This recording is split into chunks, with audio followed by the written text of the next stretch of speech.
بسم اللہ الرحمن الرحیم۔ السلام علیکم۔ آج کی ہماری کہانی ہے کتوں کی گواہی۔ ایک بستی کے لوگ جھوٹ بولنے اور جھوٹی گواہی دینے کے لیے مشہور تھے۔ اس بستی کے ایک مرد و عورت نے خفیہ طور پر نکاح کر لیا۔ نکاح یقیناً شریعت کے مطابق تھا، نکاح خواند، قاضی اور گواہوں کی موجودگی میں۔ کچھ عرصے بعد میاں بیوی میں ناچاکی ہو گئی اور شوہر نے بیوی کو گھر سے نکال بھی دیا اور اسے تمام شرعی حقوق سے بھی محروم کر دیا۔ خاتون شہر کے قاضی کے پاس مقدمہ لے کر گئی اور بتایا کہ شوہر نے گھر سے نکال دیا ہے۔ قاضی نے کہا، تمہارے اس نکاح کی تو کسی کو خبر ہی نہیں۔ خاتون نے کہا کہ جناب، ہمارا نکاح بالکل شریعت کے عین مطابق ہوا ہے۔ قاضی نے پوچھا، کوئی گواہ؟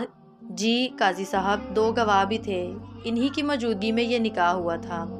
قاضی صاحب نے شوہر اور گواہوں کو طلب کر لیا، مگر انہوں نے بھری عدالت میں خاتون کو پہچاننے اور نکاح سے صاف انکار کر دیا اور بیک زبان کہا کہ ہم نے تو آج سے پہلے اس خاتون کو کبھی دیکھا تک نہیں۔ قاضی صاحب نے خاتون، شوہر اور گواہوں کو بیک وقت گہری نظروں سے دیکھتے ہوئے خاتون سے پوچھا، کیا تمہارے شوہر کے پاس کتے ہیں؟ خاتون نے کہا، ہاں۔ قاضی نے خاتون سے پوچھا، کیا آپ کتوں کی گواہی اور ان کے فیصلے کو قبول کر لیں گی؟ خاتون نے کہا، جی، مجھے ان کی گواہی اور فیصلہ قبول ہوگا۔ قاضی نے حکم دیا کہ خاتون کو اس شخص کے گھر لے جایا جائے۔